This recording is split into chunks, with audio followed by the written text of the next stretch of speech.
Assalamualaikum warahmatullahi taala wabarakatuh. Berjumpa lagi di sini pada channel bersambung masing-masing konten. Kita the point saja. Ini konten mengupas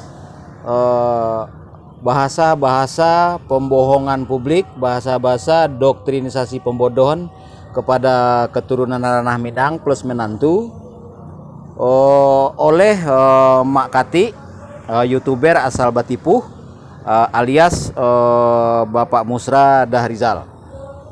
Ya, silahkan tinggalkan komentar dan silahkan berkomentar, terutama apa-apa saja hal yang saudara-saudari percayai dan yakini adalah suatu kebenaran yang keluar dari mulut Mak Kati itu, ya. Ya, tulis pada komentar ya.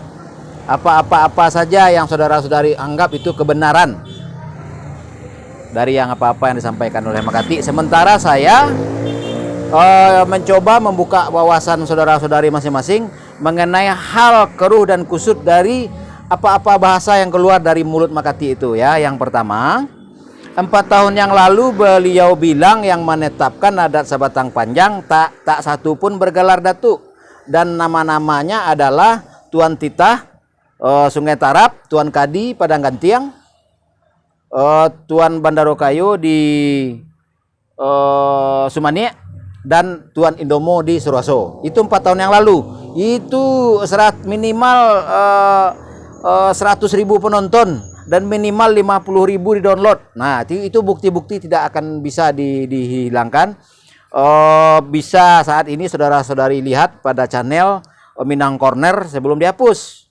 Minang Corner. Nah, ya, sebelum dihapus silahkan di-download, silahkan jadikan itu sebagai bukti dan atau minimal sebagai perbandingan dengan statement yang sangat jauh berbeda sehubungan yang menetapkan adat Sebatang Panjang yang keluar dari mulut Mak Kati itu, yang sehubungan yang menetapkan adat Sebatang Panjang, ya. Dan saya sebutkan namanya jika malas membuka yang statement berbeda Mak Kati akhir-akhir ini. Dia bilang setelah 4 tahun yang lalu yang menetapkan adat Sebatang Panjang adalah Datuk Katumanggungan, Datuk Perpati Nang Sabatang, Angku Datuk Bandarokayo, terus Angku Datuk Suri Derajo. Ini salah satu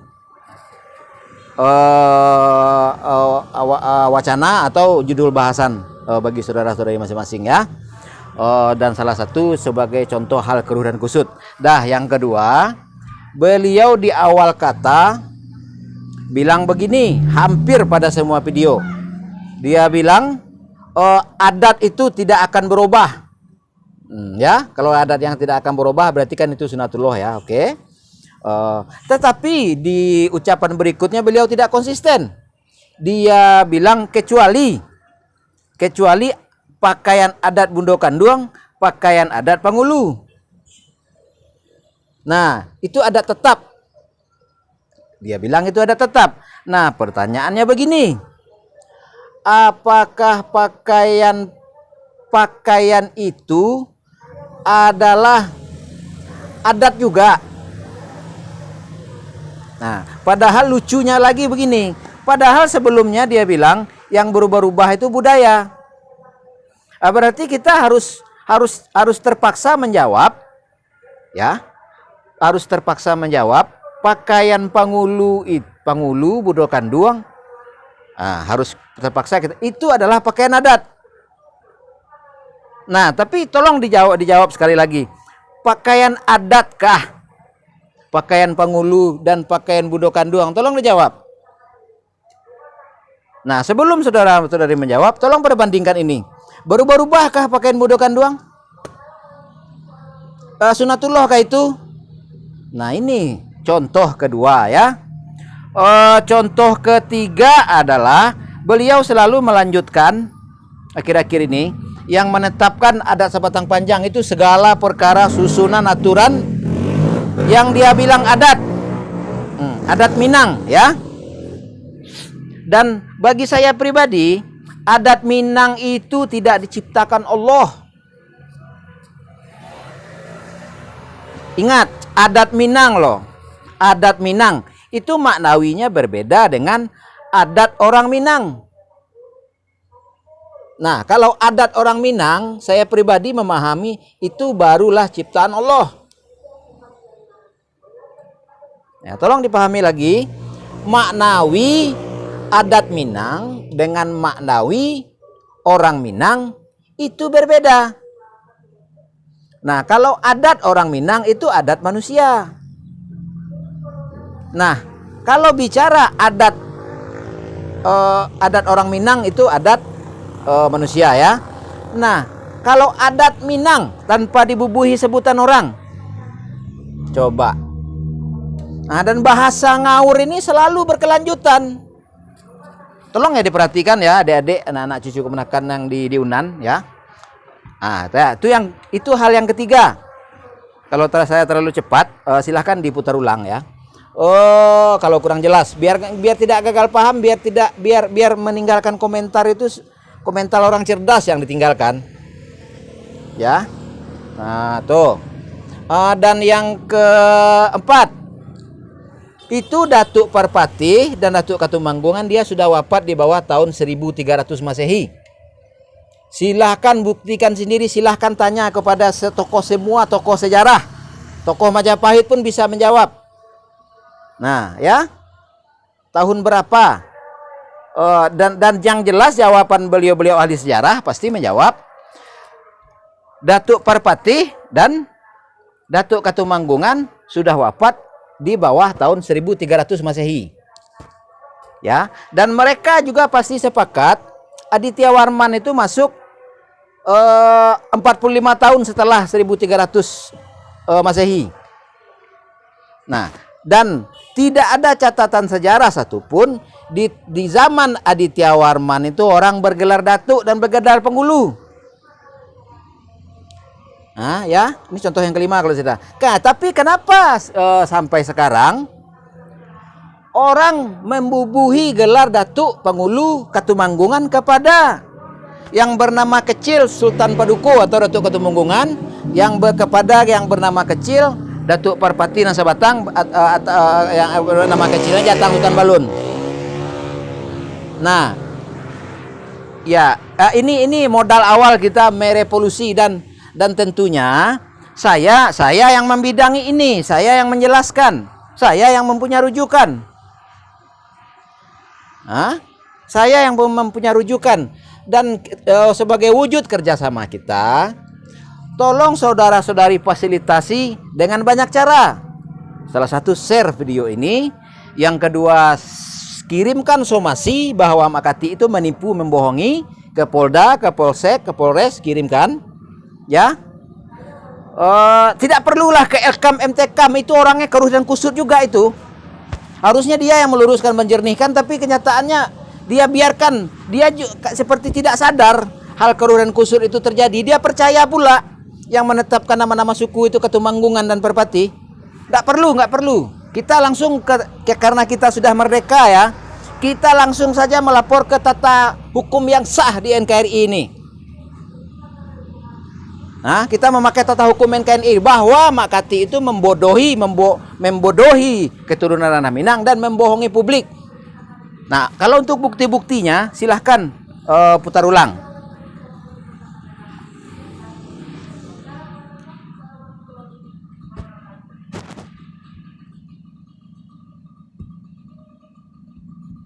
Ya, disilahkan diputar ulang.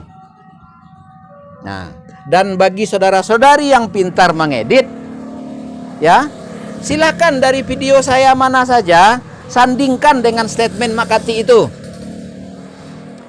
Nah, yang nyambung dengan statement dengan pandangan saya dengan pandangan Makati dalam 5 hal perkara tadi. Ya. Dan tolong saudara-saudari pahami, Makati itu bilang adat itu tidak berubah, ya. Tetapi apa alasannya bilang adat sebatang panjang itu adat? Nah, Kalau versi Mak Kati itu kan adat sebatang panjang adalah yang aturan susunan nama-nama suku, pakaian penghulu, pakaian mudokan doang. Dia bilang itu adat. Nah, bagaimana menurut saudara-saudari? Kita kembalikan lagi saja omongan Mak Kati itu. Kita berpegang, kita konsisten. Walaupun dia tidak konsisten, tapi kita coba konsisten. Dia bilang adat itu tidak berubah. Nah, ya, pahami, konsisten di situ. Nah, bagaimana dengan nama-nama suku? Nama-nama suku itu ada kemudian dan bisa berubah-ubah. Dan orang bisa tidak memakai nama suku. Berarti kan bisa dirubah. Nah, apa alasan mengatakan itu juga adat? Sementara adat itu tidak berubah. Nah, itu 6. Ya, ini bukan saya maksudnya mau jadi YouTuber atau apa, tidak ada. Saya itu yang mau saya saudara-saudari terbuka wawasannya. Nah, wawasannya terbuka. Dan saya tidak menempuh jalur sebagai seorang YouTuber. Dan hampir setiap konten saya bilang, saya cuma berdialog bertatap muka langsung. Dan saya bukan tipe orang peseminar. Saya bukan tipe orang penulis buku. Saya juga bukan tipe orang yang ikut-ikutan ingin jadi YouTuber atau selebgram atau artis Facebooker. Tidak ada. Itu setiap akun Facebook saya akun Facebook, Instagram, ya, itu saya selalu menghimbau supaya untuk kita duduk bersama. Nah, bahkan per kurikulum pun saya posting itu. Ya. Nah, ini saya. Nah, logika ilmiah tidak. Bimbingan hantaran ini bisa 2 jam 3 jam. Bisa nggak sekolah SD itu cuma seminggu saja? Nah, begitu loh. Ya. Itu. Dan cara-cara ceramah, khutbah itu bukan cara as-sunnah. Silahkan saudara-saudari lihat para ulama yang zaman dulu. Silahkan saudara-saudari lihat. Adakah yang jadi penceramah? Duduk sana, duduk sini, terima duit. Terus lalu bodo amat. Bodo amat mau dikerjakan atau tidak oleh orang. Apa-apa yang dia ucapkan. Itu gaya tabiat mubalik yang sekarang. Ya. Nah, kalau nggak mubalik juga. Dulu itu tidak ada mubalik. Orang itu apa-apa yang dia ucapkan, dia kerjakan, dia ajak orang melakukan. Itu yang terjadi di bawah tahun 1924 Masehi, sebelum runtuh kekhalifahan Turki Utsmani. Ya, tidak ada metode ceramah, tidak ada sekolah UIN, IAIN. Walaupun orang itu cuma tahu alif, cuma tahu bismillahirrahmanirrahim, dia langsung berbuat.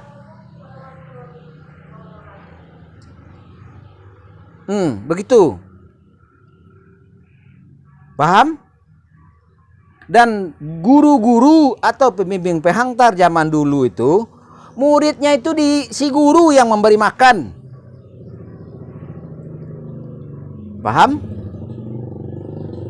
Atau si murid disuruh membawa makanan. Makanan saja, tidak ada suruh bawa duit. Jangan dikira guru-guru dulu tidak perlu duit. Perlu dia duit. Tetapi kenapa dia tidak minta muridnya untuk membayar pakai duit? Dan guru-guru itu sebenarnya tidak tega membiarkan anak-anak membawa makanan.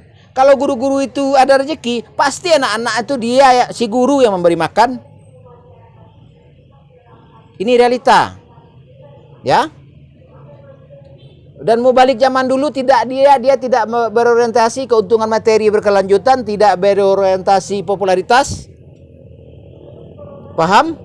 Dan dia tidak ada bergelar insinyur ini itu buya enggak ada. Cuman kita aja yang membubuhi dia gaya gelar syekh lah kiai lah. Kalau dia tidak ada. Dia tidak ada mengharapkan gelar itu. Yang diharapkan itu yang penting ajaran agama Islam ini sampai. Sebelum orang memeluk suatu ajaran ini diperkenalkan kepada orang yang mau memeluk. Nah, kalau orang sekarang apa? Kenal aja enggak ajaran. Taruhlah dengan saya, kenal saja tidak dengan saya, lalu mengaku jadi pengikut saya. Otak ada kan? Otak ada. Tapi tidak bisa pakai otak untuk menyadari itu. Untuk menyadari itu pakai akal. Dan sebelum menggunakan akal harus tahu di mana letak akal. Atau tulis. Letak akal di sini, Pak. Benar atau tidaknya nanti saya komentari. Nah, saya uji kelayakan jawaban antum masing-masing. Ya, terima kasih mendukung channel YouTube ini. Silahkan bebas kunjung kepada channel YouTube sebelumnya. Dan channel YouTube ini adalah sangat nasional. Walaupun saya terkesan orang Minang dan saya memang benar keturunan Minang dan saya nasionalis. Bahasa saya bahasa nasionalis. Karena saya merantau ke Riau Kepulauan, Riau Daratan, ke Madura, ke Surabaya. Nah, macam-macam. DKI lama, Bandung lama. Begitu. Dan saya bukan orang-orang yang cuman satu perantauan, dua. Saya bukan begitu. Saya ini dari kecil disuruh guru, datang kamu ke makam masing-masing makam wali, datang kamu ke surau Ungku Saliyah di Gobah. Lihat tuh kitab abad 9.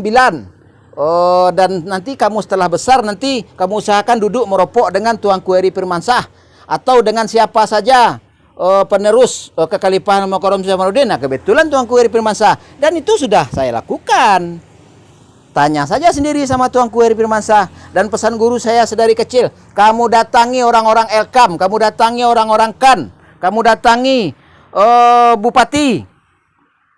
Ya, macam. Dan itu sudah saya lakukan dalam proses 3 kali PP Sumbar dari Bandar Lampung ini. Cek saja sendiri kalau tidak percaya. Termasuk kamu usulkan program kaderisasi kata guru setelah matang semuanya nanti. Itu masa-masa saya kecil gituin. Dan cobaan kamu begini-begini itu saya udah tahu apa-apa cobaannya. Nah, begitu. Nah, jadi apa-apa yang saya sampaikan ini semuanya hasil olah data informasi. Hasil dari penyaksian, tidak sembarangan. Dan saya sangat beralasan kuat untuk menantang siapa itu. Secara publik. Atau cuma semua YouTuber yang bicara sejarah, hukum, maknawi, ABS, SBK. Saya tantang secara publik. Tanpa kecuali Ketua Elkam Sumbar, Mama Syekh Datuk Rejo Penggulu, Mama Mokhtar Naim, Mak Kati, Inye Yusuf, semuanya saya tantang. Kapan perlu semua antum, anak cucu kemanakan nembu nandiunan, nanyo kicuh tagak de Mak Kati. Nah, apa-apa yang antum pahami selama dikuliahi oleh dosen luar biasa, coba sampaikan ke mama apa dan kebenaran yang memang dipercayai itu kebenaran atau yang diyakini itu adalah kebenaran dari mama. Sampaikan ke mama. Biar wa lakukan uji kelayakan. Nah, bagi kira oleh ini kok tesis bagailah namanya nang kabab doang kamu kok skripsi bagai. Anggap ambo dosen. Ambo uji kelayakan beko. Lah, silahkan edit kok, edit bagikan itu saja. Lah, cukup sekian, terima kasih, maaf lahir dan batin. Semoga ilman nafi'an, rizqan thayyiban, amalan mutakabalan, puasa bulan Ramadan.